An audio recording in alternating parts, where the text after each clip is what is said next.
नमस्कार दोस्तों, मैं विकास शाक्य एक बार फिर से आप सबका स्वागत करता हूं अपने चैनल पर। और आज हम डिस्कस करने जा रहे हैं तीसरा चैप्टर अष्टावक्र गीता का।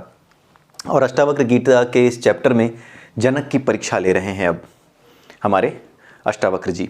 ठीक है, इस चैप्टर में ना तो अष्टावक्र जी ने और ना ही जनक ने कोई नया ज्ञान हमारे सामने रखा है, बल्कि इस चैप्टर में जितनी भी बातें कही जा रही हैं वो क्वेश्चन, सेट ऑफ क्वेश्चंस हैं, वो क्वेश्चन पेपर है एक तरीके से। इस चैप्टर में 14 श्लोक हैं। उन 14 के 14 श्लोकों में सिर्फ और सिर्फ क्वेश्चंस हैं। किसके लिए? जनक के लिए।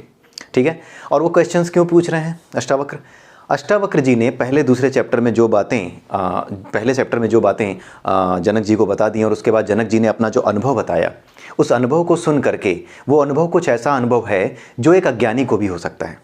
आप बात को समझने की कोशिश कीजिए कि कोई एक ऐसा आदमी है जो बड़ी अच्छी अच्छी बातें करता है, ज्ञान की बातें करता है, उसे बहुत से श्लोक याद हैं, बहुत सी चीज़ें पता हैं, बहुत से शास्त्रों से बहुत से उदाहरण दे सकता है, कनेक्शन भी उसे पता है।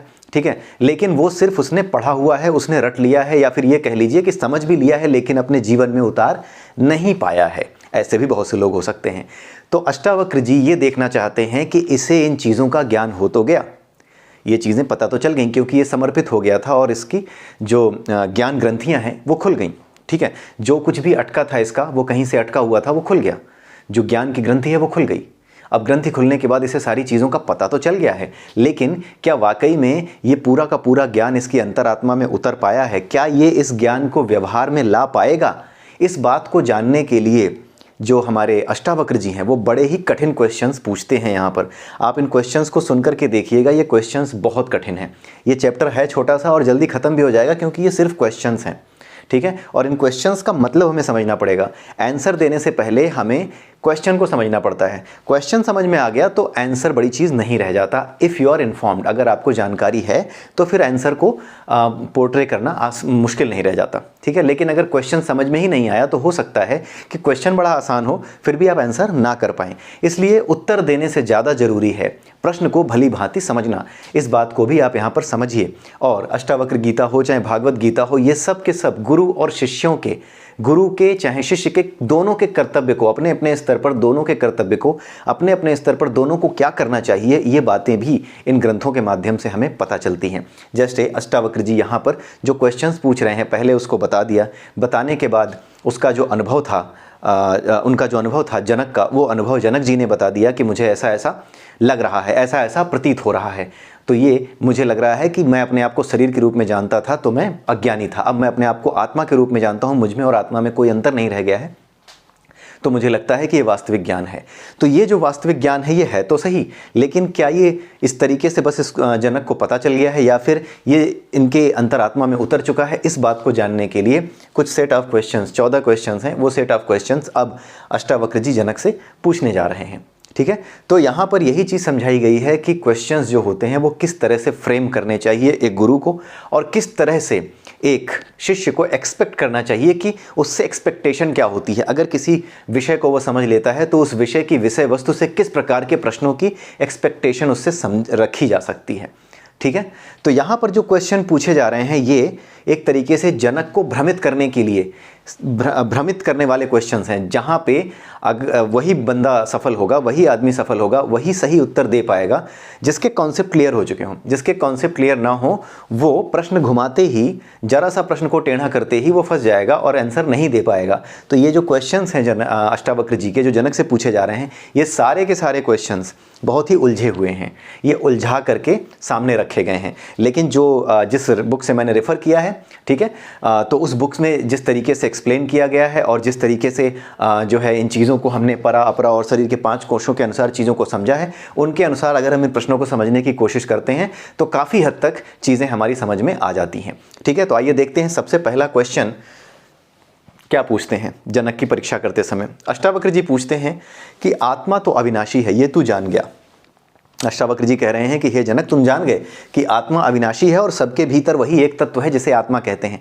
परमात्मा का ही अंश है आत्मा, और वही आत्मा यानी वही जो आत्म तत्व है वही हम सबके भीतर पूरी सृष्टि में व्याप्त है, सभी के भीतर। तो सभी के भीतर उस एक तत्व को जान करके भी, और साथ में ये जान करके भी कि ये कभी नष्ट ना होने वाला है, ये हमेशा रहने वाला है। ये तो हमने देखा ही, भागवत गीता में भी समझा और इसके पहले के 2 चैप्टर्स थे उनमें भी समझा। तो इतना जानने के बाद भी तुझे धन कमाने में आसक्ति क्यों है? ऐसा नहीं है कि जनक को आसक्ति है, लेकिन यहाँ पर अष्टावक्र जी प्रश्न ऐसे कर रहे हैं जैसे कि वो ये जानना चाहते हैं, मतलब अष्टावक्र जी ये दिखाना चाह रहे हैं कि मैं अभी भी कंफ्यूज हूँ कि तुझे ये चीज़ें पता चल गई हैं, फिर भी तू राजा जनक है। कुल मिला के राजा जनक राजा के रूप में अब प्रश्न उनके सामने फेंके जा रहे हैं, क्योंकि जनक अभी भी राजा के कपड़े पहने बैठे हैं, राजा का मुकुट पहने बैठे हैं। तो वास्तव में एक सन्यासी का सही जो मतलब है वो राजा जनक को समझ में आया है या नहीं आया है, यही समझना चाहते हैं। सन्यासी वो नहीं है जो अपने कपड़े वपड़े उतार करके, राजसी कपड़े उतार करके, गेरुए कपड़े पहन के वन में चला जाए। सन्यासी वो है जिसने आसक्ति त्याग दी हो। आसक्ति यानी ऐसा व्यक्ति जो जीने के लिए खा रहा हो, वो तो आसक्त नहीं है, वो स्वभाव से खा रहा है, ये उसका स्वभाव है, उसे खाना पड़ेगा नहीं तो मर जाएगा। लेकिन दूसरा व्यक्ति वो है जो खाने के लिए जी रहा है। जो खाने के लिए जी रहा है वो आसक्त है, और जो जीने के लिए खा रहा है स्वाभाविक रूप से अपनी पेट को भरने के लिए, ऊर्जा को प्राप्त करने के लिए, जो स्वभाव है, प्रकृति है, प्रकृति के अनुसार जो चल रहा है उतना ही खा रहा है जितने में उसे ऊर्जा मिल जाए। वो स्वाद की चिंता नहीं कर रहा, बस वो खाने के लिए खा रहा है। इसीलिए वो ऐसी चीज़ें खा रहा है जिनमें भले ही स्वाद ना हो लेकिन उसकी सेहत के लिए अच्छी हो, उसके मन को शांत रखती हो।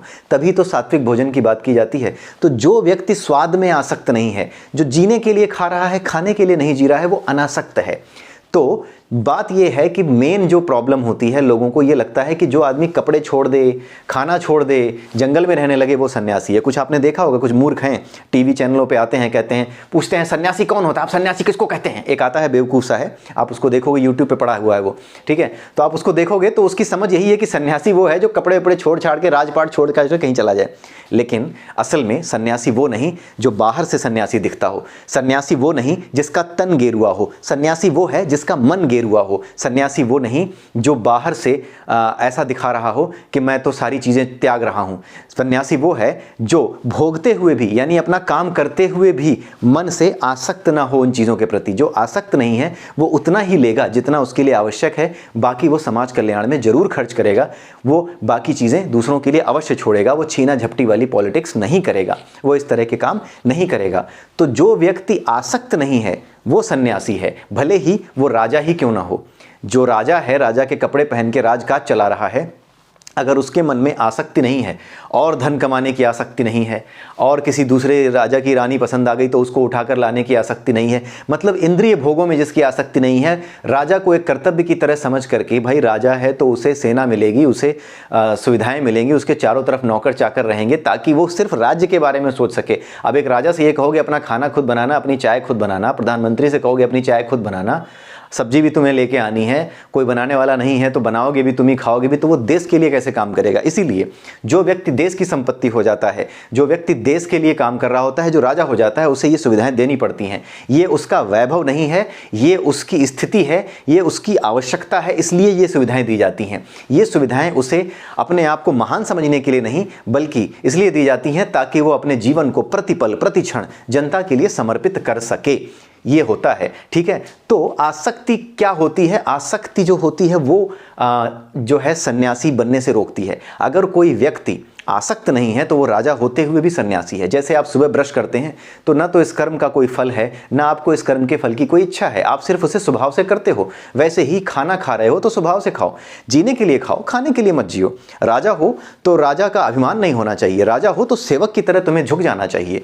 ये है राजा का कर्तव्य। तो जो कर्तव्य समझ करके आसक्त नहीं है इन चीज़ों में कि अब मुझे राजा हो गया हूँ, अब तो मैं कुछ भी ले सकता हूँ, उसकी लड़की पसंद आ गई, आओ उसको उठा लाएं, वो उसका राज्य पसंद आ गया, वो कमज़ोर राजा है, चलो उसका राज्य हड़प लें, ठीक है। तो ये चीज़ें जिसके मन में नहीं आती, बल्कि जो राजा की तरह प्रजा के जो सुख के लिए काम करने लगता है, वो वास्तविक राजा होता है। और वो राजा होते हुए भी, महलों में रहते हुए भी सन्यासी है। इसलिए इस सूत्र को याद रखिए कि जो व्यक्ति तन से नहीं बल्कि मन से गेरुआ है, वो राजा होते हुए भी सभी सुखों को भोगता हुआ दिखाई दे रहा हो तब भी वो असली सन्यासी है। वो नहीं जो कि लंगोट पहन करके चला जाए और जंगल में भी स्वाद की कल्पना करे कि वाह वहाँ रहते थे तो क्या क्या हम खाया करते थे, क्या क्या पिया करते थे। जिसके मन से, जो भोजन को छोड़ दे लेकिन जिसके मन से स्वाद की लालसा न जाए, वो कोई सन्यासी नहीं है। भोजन को तो छोड़ दे पर नहीं भूले स्वाद। ये आप जा करके देखिएगा, रामानंद सागर जी की जो उन्होंने कृष्णा बनाया था, कृष्णा नाम का सीरियल जो बनाया था, उसमें ये एक छोटा सा सॉन्ग है, आपको मिलेगा।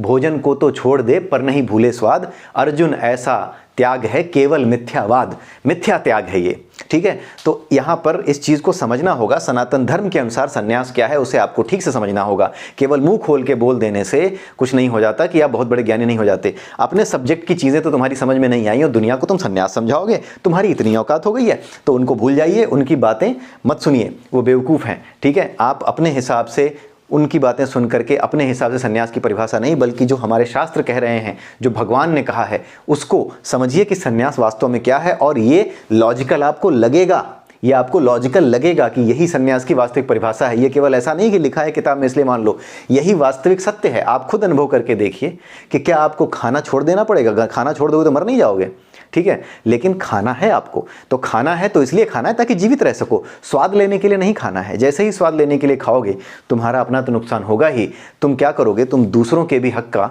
मारने लगोगे, हक की चीज़ें खाने लगोगे, उल्टी सीधी चीज़ें खाना शुरू करके जो बेचारे गरीब हैं, जो बेचारे वंचित हैं, उनके थाली का खाना भी तुम छीन करके खा जाओगे।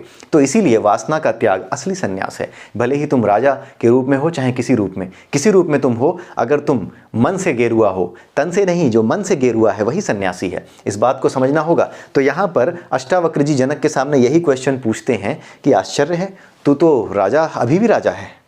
ये वही क्वेश्चन है जो आजकल जो बेवकूफ़ लोग हैं वो पूछते रहते हैं कि सन्यासी कौन होता है, सन्यासी कैसे प्रधानमंत्री मुख्यमंत्री बन सकता है, तो सन्यासी कौन होता है? सन्यासी को आप लोग जानते नहीं, अब सन्यासी होकर के मुख्यमंत्री बने, प्रधानमंत्री बने, अपने आप को सन्यासी कहते हैं। तो ये बेवकूफ़ ये जानते ही नहीं है कि सन्यास की वास्तविक परिभाषा क्या है। और उससे बड़ी दिक्कत ये है कि इन बेवकूफ़ों को समझाना समय की बर्बादी है, सिर पत्थर पे सिर मारने के बराबर है। और इन बेवकूफ़ों को समझाया क्यों जाए? सबसे बड़ी बात तो ये है, इनको समझाने के लिए थोड़ी बैठे हैं, अपना कर्म करने हर कोई व्यक्ति आया है, किसी को ज्ञान देने कोई व्यक्ति नहीं आया है। जो कर्म योगी है वो कर्म से साबित करेगा कि वो क्या करता है, जो ज्ञान योगी है वो ज्ञान सामने रखेगा, लेकिन उस ज्ञान को सुनने के लिए भी बुद्धि होनी चाहिए, जो इन गधों के पास नहीं है। इसलिए वो ऐसी बातें करते हैं। लेकिन यहाँ पर यही चीज़ अष्टावक्र जी पूछ रहे हैं। आप ये समझ जाइए कि जो अष्टावक्र जी के क्वेश्चन है और उन जो बेवकूफ़ों के क्वेश्चन हैं, यही क्वेश्चन चुनौती हैं। जिस तरह से अष्टावक्र जी ने चुनौती की तरह ये प्रश्न जनक के सामने रखा कि देखूं ये समझता है कि नहीं। ये तो मजाक उड़ाने के लिए रखते हैं, समाज के लोग जो बेवकूफ़ लोग हैं वो मजाक उड़ाने के लिए ये सामने रखते हैं कि सन्यासी कौन होता है, तुम तो राजा हो, तुम सन्यासी थोड़ी हो सकते हो, तुम तो मुख्यमंत्री हो, तुम तो प्रधानमंत्री हो, तुम कैसे राजा हो सकते हो, तुम तो राष्ट्रपति हो, तुम कैसे सन्यासी हो सकते हो।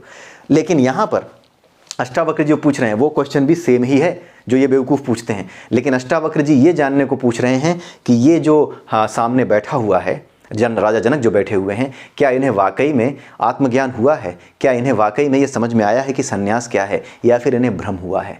तो जब वो इस बात का उत्तर दे पाएंगे जनक जी सही तरीके से कि नहीं, जो अभी हमने डिस्कस किया, अगर यही आंसर देते हैं, ये क्योंकि यही आंसर है, पढ़ चुके हैं हम लोग, पहले ही जानते हैं, तो ये आंसर अगर देते हैं तो इसका मतलब उन्हें वास्तविक ज्ञान हुआ है। अगर वो आसक्ति त्याग के अलावा किसी और चीज़ की बात करने लगते हैं, कहीं तर्क वितर्क इधर उधर घूम जाते हैं, तो इसका मतलब उन्हें वास्तविक ज्ञान नहीं हुआ है। इसीलिए अष्टावक्र जी ने यह क्वेश्चन पूछा समझने के लिए कि देखें इसका आंसर क्या आता है। ठीक है, तो आप ये जो पहला श्लोक है बड़ा इंपॉर्टेंट है, इसमें जो अभी हमने समझा वो बड़ा इंपॉर्टेंट है। आज के समय से रिलेट करके देखिए कि ये क्वेश्चन और पूछने का तरीका जो आज के बेवकूफ़ पूछते हैं और जो अष्टावक्र जी ने जनक से पूछा, ये दोनों क्वेश्चन सेम ही हैं, लेकिन जनक को उत्तर, अष्टावक्र जी को उत्तर पता है और इन बेवकूफ़ों को उत्तर नहीं पता। इन्हें लेना देना ही नहीं है उत्तर से, इनको केवल और केवल अपना नैरेटिव बनाना है। लेकिन चिंता मत कीजिए, धीरे धीरे धीरे करके ये सारे नैरेटिव ऐसे साफ होंगे जैसे एक बड़ी सी लहर आती है समुद्र में ना, तो सब कुछ बहा करके किनारे पर फेंक देती है। उसी तरीके से ये सारी बेवकूफ़ियाँ, सारी मक्कारियाँ, सारी बदमाशियाँ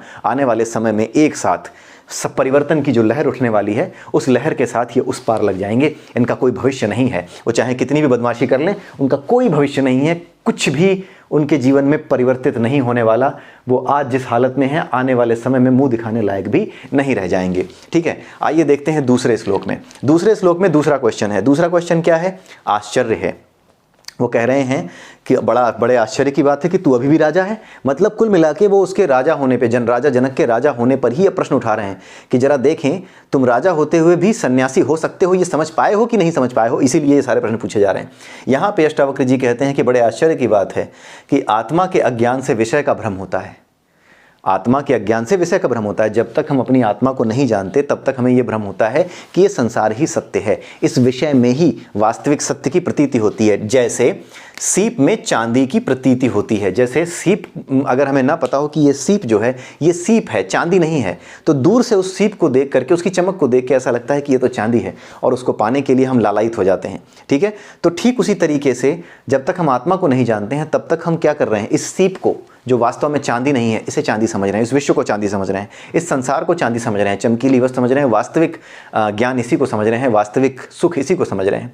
ठीक है, तो यही बता रहे हैं अष्टावक्र जी, पूछ रहे हैं कि ये बताओ कि जिस प्रकार से अज्ञान, अपनी आत्मा का अज्ञान होने पर, यानी आत्मा का ज्ञान ना होने पर जिस तरह से सीप में चांदी जैसा महसूस होता है, उसी तरीके से ये संसार भी विषयों जैसा भासता है। यानी है तो हम आत्मा, लेकिन वास्तविक रूप में हमें ऐसा लगता है कि इस संसार में जो सुख है वही वास्तविक सुख है। तो ये उसी तरीके की स्थिति है जैसे सीप में चांदी, सीप को चांदी समझना। तो ऐसा क्यों होता है कि तुझे तो आत्मा का ज्ञान हो गया। अब ये उसके लिए क्वेश्चन, जनक के लिए क्वेश्चन है, उनके लिए क्वेश्चन फेंका है कि जिसको आत्मा का ज्ञान नहीं है उसके साथ ऐसा होता है, लेकिन तुम तो ज्ञानी हो गए, तुम तो आत्मा को जान गए, तुम तो जान चुके हो, फिर भी तुम राजा हो। इसका मतलब है कि राजा होने के बाद तुम क्या करोगे, तुम अभी धन कमाने के लिए आगे जाओगे, विषयों को भोगोगे, तुम अभी राज्य को बढ़ाने का काम करोगे, तुम अभी इन चीज़ों का काम करोगे जब तक तुम राजा हो। तो अब वो जानना चाह रहे हैं कि एक राजा की तरह वो राजा के कर्तव्य को ठीक से समझ पाए हैं या नहीं, या फिर वो ये समझ पाए हैं या नहीं कि राजा होकर भी कोई सन्यासी कैसे हो सकता है, इसका क्या अर्थ है, क्या ये संभव है। ये सारी चीज़ें जानने के लिए, इस ज्ञान को समझने के लिए ही अष्टावक्र जी ने यह प्रश्न जनक के सामने फेंका है। ठीक है, तीसरा देखते हैं, जहां यह विश्व आत्मा में समुद्र में लहर के समान स्फुरित है, वहीं मैं हूं ये जानकर भी तू दीन की तरह दौड़ता है। थोड़ी लैंग्वेज टेढ़ी है, लेकिन हम इसको सरल करते हैं, आसानी से समझते हैं। जहां पर यह विश्व, यहाँ पे क्या बताया जा रहा है, ये पूरी की पूरी दुनिया, यहाँ पे जितना भी चलने फिरने वाली चीज़ें, गाय भैंस कुत्ते बिल्ली जानवर सब कुछ, इन सब में कौन है, यहाँ तक कि जो सूर्य है, जो आग का गोला है, उसमें भी कौन है, उसमें भी परमात्मा ही विद्यमान है। परमात्मा के तेज से ही सूर्य चमकता है। ठीक है, क्योंकि जो तत्व है, इस पूरी की पूरी सृष्टि में जो तत्व बैठे हुए हैं, जिसको हम हीलियम कहते हैं, हाइड्रोजन कहते हैं, वही जो ईंधन के रूप में आपके सूर्य में जल रहा है, ये सारा का सारा क्या है, ये ईश्वर से ही प्रकट है। तो ये जितनी भी चीज़ें जो कि ईश्वर से प्रकट है, ठीक है, यही पूरे विश्व को पकड़े हुए है। पूरा विश्व इसी में समाया हुआ है। जिस विश्व को तुम देख पाते हो वो विश्व इसी आत्मा में समाया हुआ है। इसी एक आत्म तत्व की वजह से ही विश्व की सारी चीज़ें दिखाई दे रही हैं। यानी ये पूरा का पूरा विश्व केवल आत्मा की वजह से है। आत्मा से ये विश्व है, विश्व से ये आत्मा नहीं है। ये तो आप समझ चुके होंगे, पिछले वीडियो में, पिछले चैप्टर में भी हमने डिस्कस किया है। आत्मा से ये विश्व है, विश्व से ये आत्मा नहीं है। आत्मा को शरीर की आवश्यकता नहीं है, शरीर को आत्मा की आवश्यकता है। शरीर कौन सा, ये जो भीतर का रह जाता है, शरीर के बाहर का हिस्सा जलने के बाद जो अंदर का भी हिस्सा रह जाता है, उसे कहा जाता है जीव। उस जीव को आत्मा की आवश्यकता है, आत्मा को इस जीव की आवश्यकता नहीं है। ठीक है, आत्मा अपने आप में संपूर्ण है, वो पूरी तरह से ज्ञानी है। ठीक है, तो यही पर यहाँ पर पूछना चाह रहे हैं कि जब ये पूरा का पूरा विश्व आत्मा में ही है, उसी आत्मा में है, यानी जो आत्मा है तू खुद आत्मा है। यही तो बोला जनक जी ने पिछले चैप्टर्स में, जो चैप्टर नंबर 2 था उसमें जनक जी क्या कहते हैं, मैं आत्मा ही हूँ। तो जनक अष्टावक्र जी ये कह रहे हैं कि जब तुम अपने आप को आत्मा के रूप में जान गए हो और ये पूरा का पूरा संसार इसी आत्मा में स्थित है, ये आत्मा की वजह से ये पूरा संसार है, तो तुम जो आत्मा के रूप में खुद को जान गए हो, तो फिर इसका मतलब है कि तुम तो इस पूरे विश्व को जान गए हो। इसका मतलब ये पूरा विश्व तुम्हारा ही है। जब ये पूरा विश्व तुम्हारा है तो इसमें पाने के लिए क्या बचा। लेकिन फिर भी ऐसा लगता है कि तू कुछ पाने के लिए दीन की तरह, यानी भिखारियों की तरह दौड़ा जा रहा है। ठीक है, कभी धन के लिए, कभी राज्य के लिए, कभी सुंदर स्त्री के लिए, कभी किसी के लिए, तू क्यों दौड़ा जा रहा है।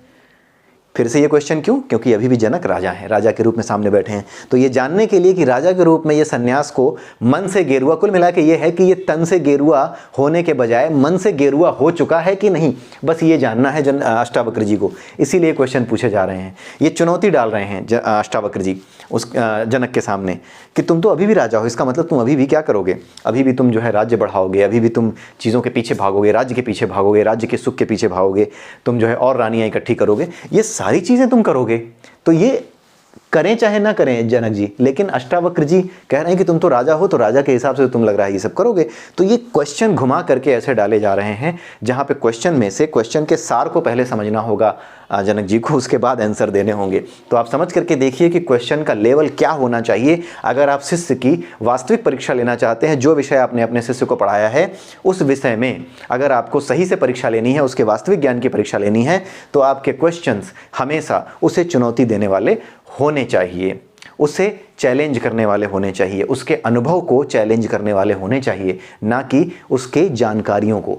कोई भी ज्ञान जब उसकी परीक्षा ली जाए तो वो परीक्षा ऐसी हो कि उसके अनुभव को, यानी कि परीक्षार्थी के अनुभव की परीक्षा करे, उसकी जानकारियों की परीक्षा ना करे। जब जानकारियों की परीक्षा होती है तो अच्छे लोग आपके सामने नहीं आते। जानकारियों की परीक्षा होने पर यह होता है कि कुछ लोग रट करके भी परीक्षा पास कर सकते हैं और बड़े बड़े पदों पर पहुंच सकते हैं। लेकिन यदि अनुभव आधारित परीक्षा की जाएगी, जैसे ओपन एंडेड क्वेश्चन होते हैं, क्लोज एंडेड और ओपन एंडेड क्वेश्चन अगर आपने समझे होंगे। ओपन एंडेड क्वेश्चन होता है जहाँ पे अपने आप विचार रखते हो, अपने विचारों से बताते हो कि हाँ ये चीज़ें होनी चाहिए, नहीं होनी चाहिए, क्या प्रॉस हैं, क्या कौन से चीज़ें ओपन होती हैं। जानकारियों के आधार पर वो रटा रटाया ज्ञान नहीं होता। जो ओपन एंडेड क्वेश्चन होता है उसका आंसर आपके अनुभव के आधार पर आता है। तो यही चीज़ यहाँ पर जो परीक्षा की जा रही है, यही बताया जा रहा है कि जब भी परीक्षा ली जाए किसी शिष्य की, तो उसकी परीक्षा उसके अनुभव की परीक्षा होनी चाहिए, ना कि उसकी जानकारियों की। जानकारियों की परीक्षा कभी नहीं होनी चाहिए, अनुभव की परीक्षा होनी चाहिए। और यही अष्टावक्र जी का जो तीसरा चैप्टर है, इसमें जो 3 श्लोक हैं शुरू के, इसमें यही हमें समझ में आता है। और यही मेटाफरिक वे में समझने वाली चीज़ भी है। व्यावहारिक स्तर पर जिस चीज़ का हम इस्तेमाल कर सकते हैं, चाहे आप इतिहास पढ़ें, भूगोल पढ़ें, ज्योग्राफी पढ़ें, साइंस पढ़ें, कुछ भी, किसी भी चीज़ की परीक्षा जब आप शिष्य की लें तो भले ही एक क्वेश्चन की परीक्षा लें, लेकिन उसके अनुभव की परीक्षा लें, उसके जानकारी की परीक्षा ना लें। तो यहाँ पर जो क्वेश्चन सेट कर रहे हैं अष्टावक्र जी, ये क्वेश्चन पेपर जो सेट कर रहे हैं, ये क्वेश्चन पेपर हमारे आपके लिए भी एक एग्जाम्पल है, अगर हम शिक्षण का कार्य करते हैं तो, कि किस तरह का पेपर सेट होना चाहिए और किस लेवल की परीक्षा विद्यार्थी की होनी चाहिए। ठीक है, तो ये चीज़ हो गई। तो यहाँ पर अष्टावक्र जी कहते हैं कि तू तो अभी भी राजा है, तू अपने आप को आत्मा के रूप में जान चुका है, उस आत्मा के रूप में जिसमें ये पूरा संसार पिरोया हुआ है। इसका मतलब पूरा संसार तेरा है, इसका संपूर्ण धन, इसमें संपूर्ण वैभव, सब कुछ तेरा ही है। फिर भी तू दीन की तरह, यानी भिखारियों की तरह चारों तरफ किन चीज़ों को पाने के लिए दौड़ रहा है? तू तो अभी भी राजा है। ये चैलेंज है, ये प्रश्न है। ठीक है, अब चौथा श्लोक भी एक प्रश्न है। इसमें सारे श्लोक 14 श्लोक हैं, 14 के 14 श्लोक प्रश्न है। चौथा श्लोक क्या कहता है? आत्मा को शुद्ध चैतन्य सुंदर जान कर भी कोई इंद्रिय विषय में आसक्त कैसे हो सकता है? यहाँ पर फिर वही चुनौती है जनक को अष्टावक्र जी की तरफ से कि तुम तो अभी भी राजा हो तो इंद्रिय सुखों का भोग करोगे। तो जब तुम ये जान चुके हो कि आत्मा शुद्ध है, चैतन्य है, बहुत सुंदर है, इतना सब कुछ जान चुके हो, सुंदर इसलिए नहीं कि देखने में सुंदर है, ये मेटाफरिक लैंग्वेज हमें समझनी होगी। मेटाफरिक लैंग्वेज आप सब तो जान ही गए होंगे अब तक। सुंदर का मतलब दिखने में सुंदर नहीं, कोई दिखने वाली चीज़ नहीं। सुंदर का मतलब गुणों के स्तर पर सुंदर, जो किसी चीज़ से प्रभावित नहीं होती। कौन सी चीज़ है? आत्मा। जो प्रकृति के 3 गुणों से प्रभावित नहीं है, आत्मा। जिसको शरीर की आवश्यकता नहीं है, बल्कि शरीर को जिसकी आवश्यकता है, वो आत्मा। इतनी शक्तिशाली, इतनी सामर्थ्यवान, अपने आप में पूर्ण, इतनी इस लेवल पे उसके गुणों के कारण उसको सुंदर कहा जा रहा है आत्मा को, कि जो इतनी सुंदर चीज़ है उसको जान लेने के बाद भी तुम राजा हो अभी। इसका मतलब तुम अभी इंद्रिय भोगों में जाओगे, यानी कि तुम जो है जिस तरह से तुम भोगते हो उसी तरह से कुछ ज्ञानी और भी होते होंगे जो बड़ी बड़ी किताबें तो पढ़ लेते होंगे, लेकिन व्यवहार में उस ज्ञान को नहीं ला पाते होंगे। तो इसीलिए ये क्वेश्चन फेंक रहे हैं कि जरा देखें तो सही कि जो जनक है उससे व्यवहारिक रूप से ज्ञान हुआ है या नहीं। कुल मिला के जानने की कोशिश ये है कि ये जो राजा जनक हैं, ये तन से गेरुआ होने को ज्ञान कहते हैं या मन से गेरुआ होने को ज्ञानी कहते हैं। बस ये जानना है, बस यही जानने के लिए क्वेश्चंस उनकी तरफ फेंके जा रहे हैं। ठीक है, और आज के समाज की सबसे बड़ी भ्रांति कि सन्यासी कैसे हो सकता है मुख्यमंत्री, सन्यासी कैसे हो सकता है प्रधानमंत्री, सन्यासी कैसे हो सकता है राष्ट्रपति, सन्यासी कैसे कोई नेता बन सकता है। तो ये सारी बातें जो हैं मूर्खों की बातें, इनको समझने का सही समय है। आप ये देखिए कि भगवान की क्या कृपा है कि जिस समय ये घटनाएं हमारे सामने साक्षात रूप में हो रही हैं, उन सभी घटनाओं को सही से समझने के लिए और उनका वास्तविक उत्तर जानने के लिए स्वयं हम लोगों को प्रेरणा ये मिली है कि हम और आप इकट्ठे हुए हैं। ये चैनल हम लोगों ने जो खोला है, आप ये समझ लीजिए कि अज्ञानियों के द्वारा अज्ञानियों के लिए खोला गया चैनल है। जो बहुत ज़्यादा ज्ञानी है वो कृपया यहाँ ना आया करें। चैनल पे कई बार मैंने देखे हैं कमेंट्स ऐसे आते हैं जो चीज़ों की बुराई करके चले जाते हैं, लेकिन उसकी कोई सलूशन नहीं बताते, कुछ अच्छा बता करके नहीं जाते। अगर कहीं कोई कमी रह गई है तो अपनी तरफ से बताइए, कोई रेफरेंस दीजिए, ये करके नहीं जाते। ये अज्ञानियों का चैनल है, हमारी यात्रा चल रही है, हम परफेक्ट नहीं हैं, ना हम परफेक्ट हैं ना आप परफेक्ट हो। जब तक गुरु का आशीर्वाद हमें नहीं मिलेगा, हम में से कोई परफेक्ट नहीं बन पाएगा। तो ये चैनल अज्ञानियों के द्वारा अज्ञानियों के लिए है, जिनके अंदर क्रेविंग है ज्ञान की, उन्हीं के लिए है, और हम अपने सफ़र को धीरे धीरे आगे बढ़ा रहे हैं। ठीक है, तो इसी के साथ आज का वीडियो मैं समाप्त करता हूँ। इसमें 10 श्लोक और हैं और 10 के 10 क्वेश्चन और हैं। आप उन क्वेश्चंस को देख के ही समझ जाएंगे कि जो परीक्षा की जा रही है वो जानकारियों की परीक्षा नहीं की जा रही है। आत्मा है, ये तो जानकारी है। आत्मा है, इसका अनुभव क्या है? जब तक आप अनुभव में नहीं लाएंगे तब तक तो आप आत्मा के वास्तविक स्वरूप की व्याख्या कर ही नहीं पाएंगे, और तब तक तो आप संन्यास का वास्तविक अर्थ समझ ही नहीं पाएंगे। इसीलिए जब भी परीक्षा हो तो परीक्षार्थी के अनुभव की परीक्षा हो, उसकी जानकारियों की परीक्षा ना हो। यही इस चैप्टर का हमारे व्यावहारिक जीवन में जो संदेश होना चाहिए वो यही है। ठीक है, तो आई होप कि अगर आप टीचर हैं, अगर आप स्टूडेंट हैं, तो किस लेवल पे आपको एक्सपेक्ट करना चाहिए कि आपकी परीक्षा होनी चाहिए, किस लेवल पर एक्सपेक्ट करना चाहिए कि आप जो चीज़ें समझ रहे हैं, जान रहे हैं, वो आपके अनुभव में आनी चाहिए, ना कि जानकारियाँ बढ़नी चाहिए। जानकारियों का भंडार अगर आप बन गए हैं तो कोई मतलब नहीं है। अनुभव अगर आपका रिच है, अगर आप अनुभव से धनी हैं, अगर आप अनुभव में, अगर ज्ञान आपके अनुभव में आया है, तभी आपको वास्तविक ज्ञान हुआ है। यही चीज़ें होती हैं। तो ये जो चैप्टर्स हैं, ये जो भगवद गीता है हमारी, भगवान कृष्ण की वाणी, साक्षात परमात्मा है भगवद गीता, और ये जो अष्टावक्र गीता है, ये साक्षात ज्ञान रूप, ज्ञान का एक तरीके से आप समझ जाइए कि ज्ञानावतार है ये अष्टावक्र गीता भी। तो ये सारे के सारे ग्रंथ मामूली ग्रंथ नहीं हैं। इनको गहराई से समझने पर हमें जीवन के बहुत बड़े बड़े मूल्य, जीवन की बहुत बड़ी बड़ी समस्याओं का हल मिलता है। ठीक है, तो इसी के साथ आज का वीडियो मैं समाप्त करता हूँ। अगले वीडियो में हम सब फिर मिलेंगे। तब तक के लिए जय श्री कृष्णा, जय श्री राधे, जय सिया राम।